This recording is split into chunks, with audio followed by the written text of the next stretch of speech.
Doctor, I will recognize Congressman McCarthy at this time for his questions. Thank you, Mr. Chairman.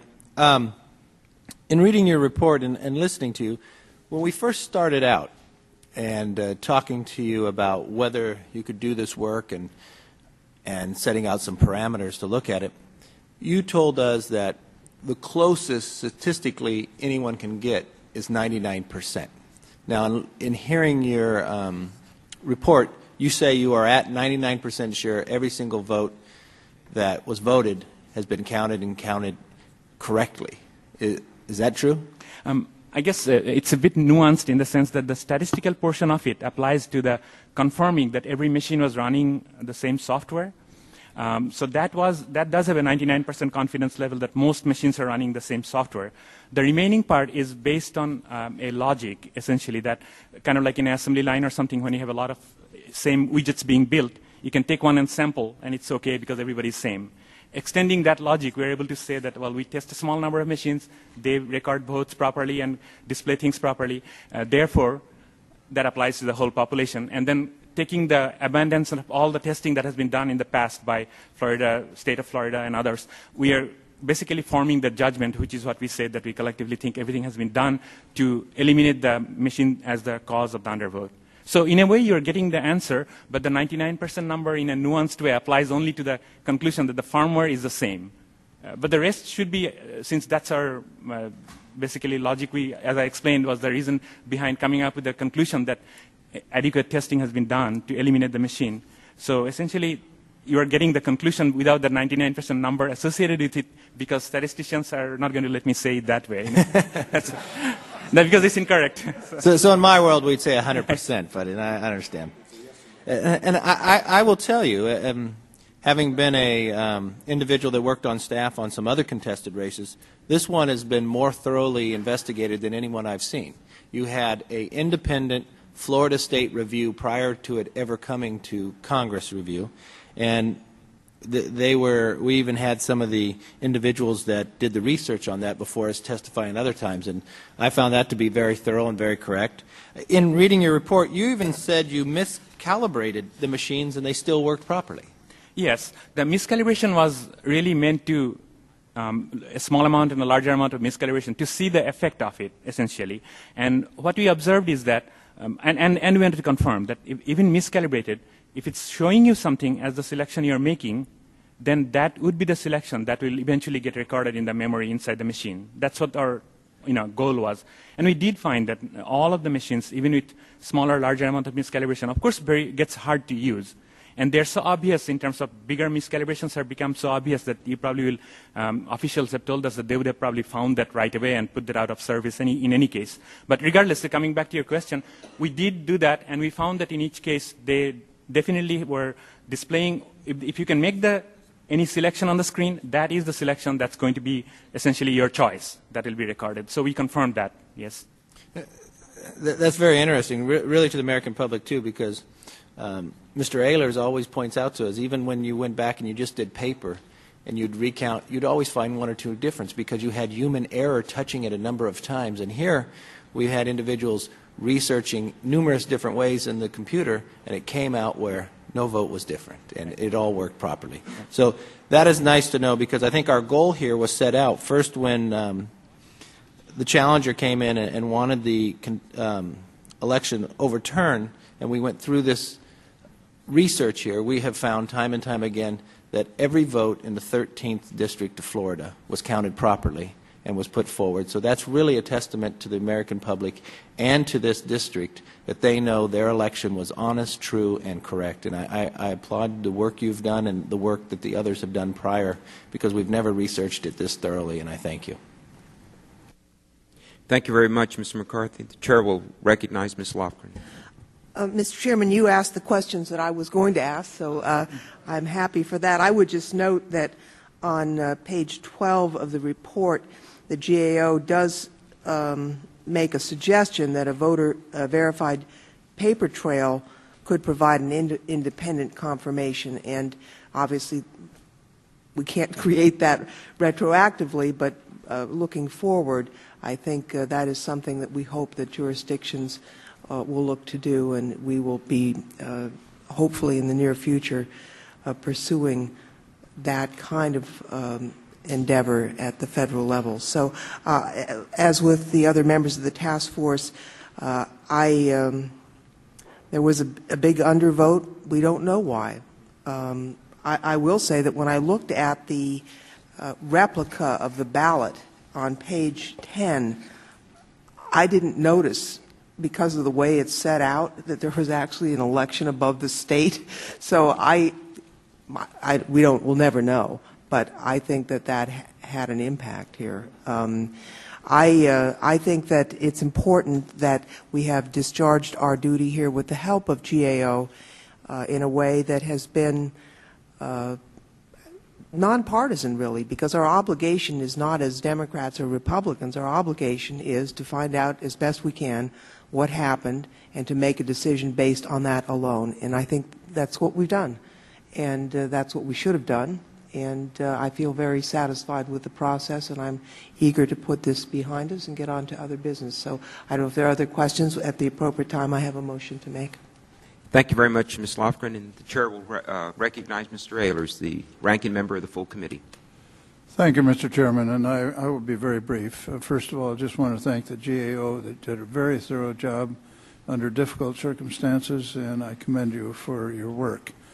The other comment I would make is to agree with Ms. Lofgren about the ballot design. I had exactly the same experience. When I looked at the ballot, I actually missed the congressional race. And I think this is a valuable experience, too, and that in terms that has been transmitted nationwide. And I think every county clerk, city clerk, township clerk, and state secretary of state will be looking at ballot design more carefully in the future. With that, I yield back. Thank you very much, Mr. Ehlers, and the Chair recognizes Mr. Lundgren. Thank you, Mr. Chairman. Dr. Barkakati, I know statisticians don't like to say certain things and so forth, but is it fair to say, to summarize in part what you said, that based on the work that your organization has done and based on your review of those other organizations that did testing, you do not see a need for any additional testing, or not suggesting to this committee that we request any additional testing to answer the questions you were requested to answer?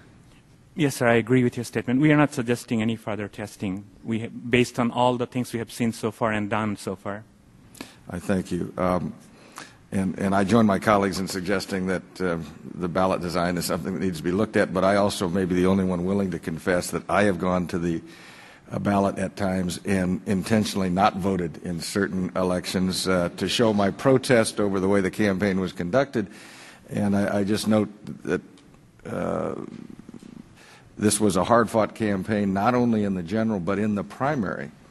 And voters sometimes respond in that way, and I think we ought to recognize, or at least I will admit I have been one that has done that. And had I been in similar situations, maybe you would be investigating as to why I didn't vote. But I thank the Chairman once again for the professional way in which he has handled this, and all the members of the task force. Thank you very much, Mr. Lundgren. Now I'm going to finish up with a couple of questions. One that was actually posed by a representative for the contestant. And even though this was not your charge, and we understand that, and I don't want to get too far afield, but there have been some, obviously we all have our take on what may have happened, ballot design or simply voter that was simply turned off. Probably more ballot design if we look at it somewhat objectively, and the reason for that is that the undervote was experienced in this degree or extent in Sarasota. So it couldn't be that just the apathy or the intolerance or the disgust stopped at the county line, and nor was it reflected, I believe, in the absentee voting or those votes that were cast by methods other than the ES&S machine. So the question is as follows. Has the GAO reached any conclusions about whether the unusually elevated undervote rate was due to intentional undervoting or to unintentional human factors such as voter confusion caused by poor ballot design? Unfortunately, we didn't do anything to determine between those two what might be the reason, except for knowing the other citations, people that have stated that ballot design might be an issue. We are aware of those kind of things, but we did not really evaluate to kind of try to eliminate one versus the other. So unfortunately, I don't think we have any conclusive statement about whether it was the ballot design that might have caused it or the intentional, undervoting that caused it. That's probably all I could. I mean, I'm aware of other. We have mentioned in the past statement that there were other, I think, experiments being done on using humans to see whether human subjects to see whether you can miss it or not. By, for instance, a professor in MIT that we know of, and Ted Selker is the name. And then for that one, I mean, we know that the work is proceeding on that area to find out whether ballot design might have been the reason, but he hasn't finished the whole results, I guess, yet. And he was working with ESNS machines, actually, using the same ballot layout and all.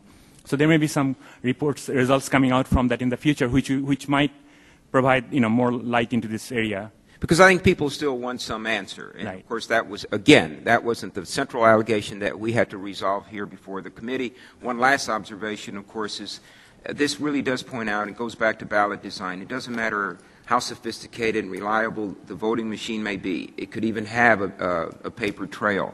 But at the end of this whole process, it's that ballot design that many times can be confusing. And we know that Florida has more or less been the poster child, but they have moved forward.